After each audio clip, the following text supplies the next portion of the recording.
മുഖത്തിൻ്റെ ചുളിവുകളൊക്കെ മാറ്റി wrinkles, fine lines, അതുപോലെ തന്നെ കരിവാളിപ്പ്, കരിമങ്കലൊക്കെ മാറ്റി ഡബിൾ ചിന്നൊക്കെ ഒഴിവാക്കി ചെറുപ്പം നിലനിർത്താൻ സഹായിക്കുന്ന കുറച്ച് ഭക്ഷണങ്ങൾ ഞാൻ പറഞ്ഞുതരാം. ആദ്യം തന്നെ ഒലിവ് ഓയിൽ. ഈ ഒലിവ് ഓയിലിൻ്റെ അകത്ത് ഒത്തിരി ഒമേഗ 3 ഫാറ്റി ആസിഡ് അടങ്ങിയിട്ടുണ്ട്. അത് നമ്മൾ ഭക്ഷണത്തിൻ്റെ കൂടെ എടുക്കുന്നത് വളരെ നല്ലതാണ്. ശ്രദ്ധിക്കേണ്ട ഒരു കാര്യം, നമ്മളിത് പാചകം ചെയ്യാതെ റോ ആയിട്ട് എടുക്കണം. നമ്മൾ ഈ കറിയൊക്കെ ഉണ്ടാക്കി കഴിഞ്ഞിട്ട് അതിന് മുകളിലൂടെ ചെറുതായിട്ട് 2 ടീസ്പൂൺ ഒഴിച്ചു കൊടുക്കുക. അതുപോലെ തന്നെ നിങ്ങൾ സാലഡ്സ് ഒക്കെ കഴിക്കുന്നവരാണെങ്കിൽ അതിൻ്റെ മുകളിലൂടെ കുറച്ച് ഒലിവ് ഓയിൽ ഒഴിച്ചിട്ട് കഴിക്കുന്നത് വളരെ നല്ലതാണ്. അടുത്തത് നമ്മുടെ ഗ്രീൻ ടീ ആണ്. ഈ ഗ്രീൻ ടീ നല്ലൊരു ആന്റി ഓക്സിഡന്റ് ആണ്. മാത്രവുമല്ല ഇത് നമ്മുടെ റീജനറേറ്റീവ് പ്രോസസ്സ് ഒന്ന് ഓൺ ആക്കി കോശങ്ങളുടെ ചെറുപ്പൊക്കെ നിലനിർത്താൻ സഹായിക്കും. മറ്റൊന്ന് നമ്മുടെ ചോക്ലേറ്റ് ആണ്. ചോക്ലേറ്റ് എന്ന് പറയുമ്പോൾ ഡാർക്ക് ചോക്ലേറ്റ് ആണ് കഴിക്കേണ്ടത്. ഈ ഡാർക്ക് ചോക്ലേറ്റിൻ്റെ അകത്ത് ഫ്ലേവനോയിഡ്സ് പറയുന്ന ഒരു കോമ്പൗണ്ട് അടങ്ങിയിട്ടുണ്ട്. അതുകൊണ്ട് തന്നെ ഇത് നമ്മുടെ സ്ട്രെസ് കുറയ്ക്കാനും അതുപോലെ തന്നെ സെല്ലുലാർ ഡീജനറേഷൻ കുറയ്ക്കാനൊക്കെ സഹായിക്കും. നല്ല കഴുപ്പാണ് ഡാർക്ക് ചോക്ലേറ്റ്. അപ്പോൾ ഈ ഫ്രൂട്ട്സിനൊക്കെ കൂടെ മിക്സ് ചെയ്തിട്ട് കഴിക്കുന്നത്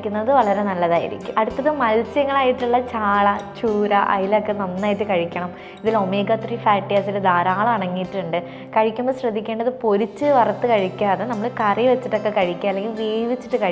ഇത് നമ്മുടെ സ്കിന്നിനെ സോഫ്റ്റ് ആക്കാനും യങ് ആക്കാനൊക്കെ സഹായിക്കും. അടുത്തത് ഫ്ലാക്സീഡ്. ഈ ഫ്ലാക്സീഡ് ഒമേഗ 3 അടങ്ങിയിട്ടുണ്ട്. അതുകൊണ്ട് തന്നെ നമ്മുടെ നീർക്കെട്ട്, ഇൻഫ്ലമേഷൻസ് ഒക്കെ കുറയ്ക്കാൻ വേണ്ടി സഹായിക്കും. അടുത്തത് മാതളം, പോംഗ്രനേറ്റ്.